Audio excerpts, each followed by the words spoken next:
Hi everyone, Tony Tonkin here from my show. Glad to know that you could be with me on this auspicious, this momentous, this great, this unparalleled time.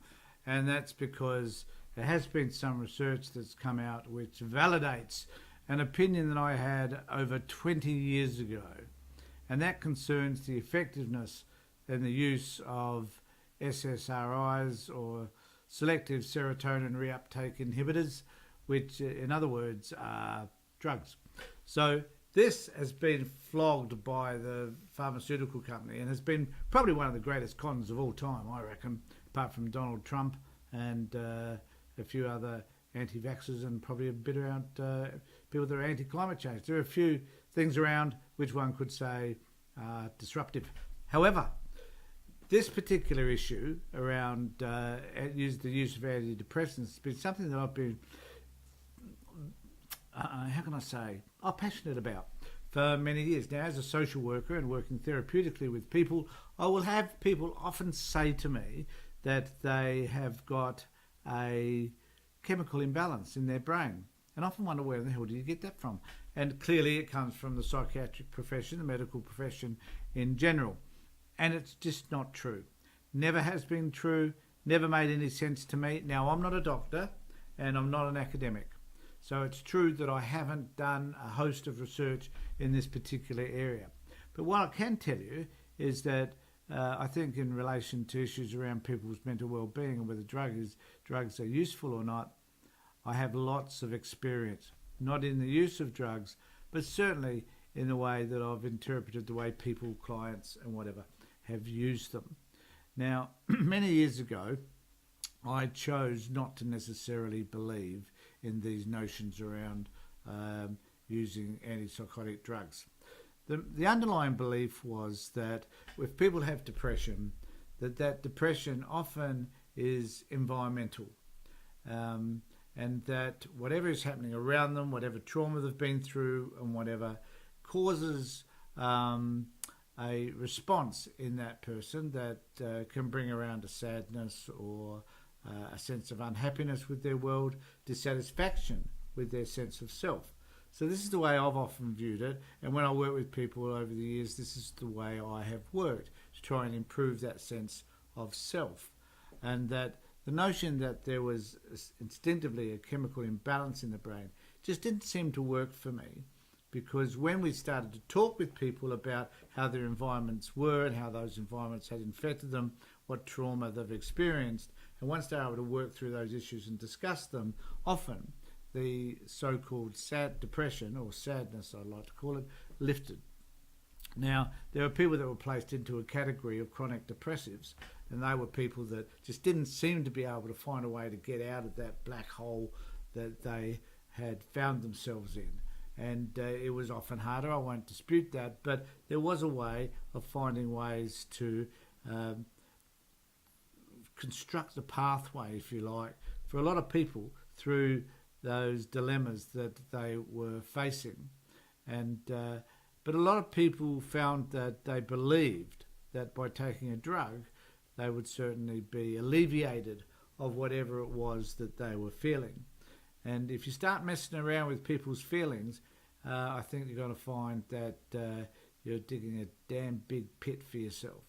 And that's basically what happened.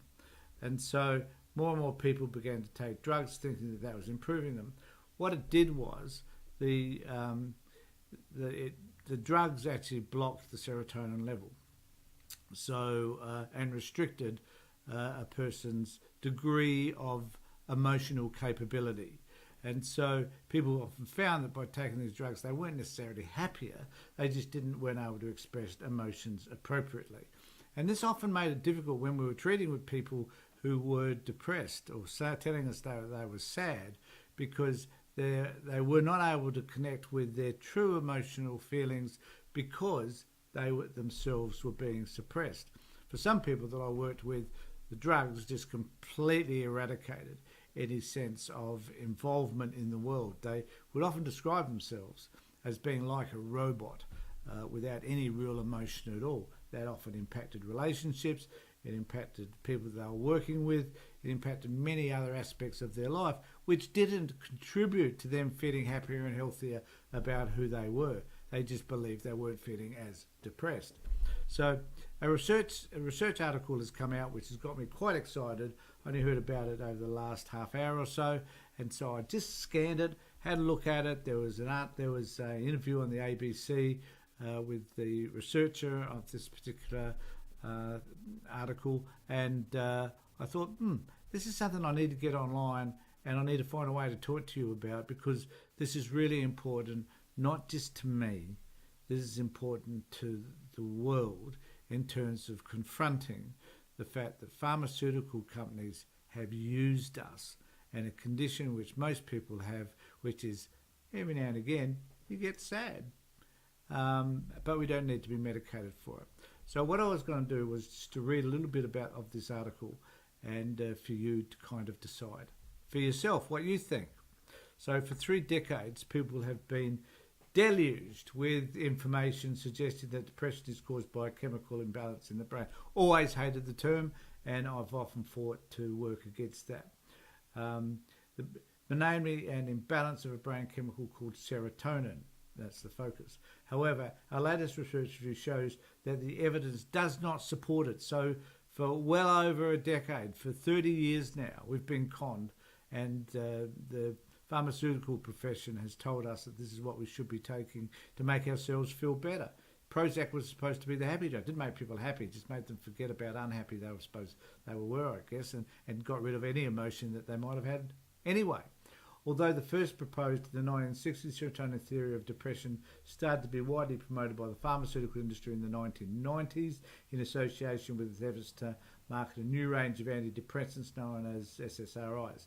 The idea was also endorsed by the official institutions, so the APA decided that they were going to support it, and why not? Because it sold more. And who's sponsoring the doctors, the psychiatrists who got up and spoke about SSRIs? Well, my guess was that they were the pharmaceutical companies. Oh yeah, they were. Countless doctors have repeated the message all over the world in the private surgeries and in the media. People accepted what they were told, and many started. I had a client a few weeks ago who was telling me that they had this chemical imbalance in the brain. Now, my job isn't necessarily to say to them, it's a load of bullshit and that I shouldn't believe you. This is his position, and he wanted to believe it because he believed the belief in it itself made him feel better. And that's fine. You want to believe in, crystals. You want to believe in the sun. You want to believe in whatever you want to believe in. If it makes you feel better, as far as I'm concerned, that's okay. So I didn't challenge him over it, but I did question where those ideas come from and who told him. And of course, it was his doctor who told him. For a long time, certain academics, including some leading psychiatrists, have suggested there is no satisfactory evidence to support the idea that depression is a result of abnormally low or inactive serotonin. Others continue to endorse the theory. Until now, however, there has been no comprehensive review of the research on serotonin depression. That amazes me in itself, that no one's taken the time to research this profound new discovery that was about SSRIs. At the first sight, the fact that SSRIs antidepressants act on the serotonin system appears to support the serotonin theory of depression. SSRIs temporarily increase the availability of serotonin in the brain, but this does not necessarily imply that depression is caused by the opposite of this effect, which is the suppression. There are other explanations for antidepressant effects. In fact, drug trials show that antidepressants are barely distinguishable from a placebo. So this question was asked actually in an interview on the ABC just this evening, and the guy said it's true. There's a slight difference. It's so minuscule that it's not even worth noting. So also antidepressants appear to have a generalised emotional numbing effect, as I've already discussed with you, and may influence people's moods, although we don't know this effect is produced or much about it. So they still don't know. I mean, first comprehensive review, there has been extensive research on the serotonin system since the 1990s, but it has not been collected systematically before. we conducted an umbrella review that involved systematically identifying and collating existing overviews of the evidence from each of the main areas of research into serotonin and depression. There have been systematic reviews of individual areas in the past. None have combined the evidence from all the different areas taking this approach. And so it goes on. A really great article. It's in the Conversation, conversation at theconversation.com. You'll be able to find it there on their homepage. Serotonin theory of depression has been one of the most influential, this is the issue, and extensively researched biological theories of the origins of depression. Our study shows that this view is not supported by scientific evidence, so bugger off. And I guess at the end of the day, we need to say Tony Tonkin was right, regardless of what people may think about me. On this issue, I was right. I've just been proved so. Most antidepressants now in use are presumed to act via their effects on serotonin. Some also set the brain chemical noradrenaline. But experts agree that the evidence for the involvement of noradrenaline in depression is weaker than that of serotonin. And so it goes on. A fabulous article, worth reading. It does tell us at the end of the day, I guess, and I think this is the key issue here. It does tell us at the end of the day that Tony Tonkin 20 odd years ago was right.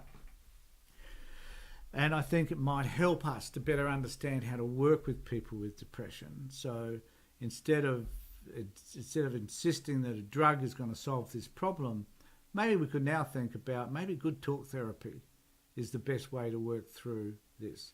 And, you know, as I said earlier, when we can change a person's environment, if a person is living in squalor, or if they have violent and abusive people around them, if they've had violent and abusive people in their lives, you know, this is going to affect the way we think about who we are and how we fit into and how we react to our world. And, you know, one could argue that there are definitely, and this is without dispute, that there are chemicals in our brain, there are proteins that react to what's happening. So there's a reaction when we feel happy and we feel delighted and we feel, you know, there's that reaction in our brain when we're out in the sunlight and when we're playing with our kids and, you know, doing other things in our lives that are enjoyable. There's a reaction. There's also a reaction when we're doing things where we feel fearful. You know, there's a rush of adrenaline, for example. There are times when, you know, we're confronted with a traumatic event and that impacts us. And sometimes when we relive that traumatic event, that's going to impact the way our brain functions. I mean, we know all of this. This is without question. To think, though, that you can take a drug that finds its way uniquely to that position of the brain that's going to change the way we think and feel about ourselves is just absurd. Always has been, always will be, and now, thank God, 30 years later, someone has found a way to tell us that that Tony Tonkin was right, which I think is rather nice. So thanks everybody for being with me. Take care, look after yourself, have a good mental health day, and more importantly, be safe.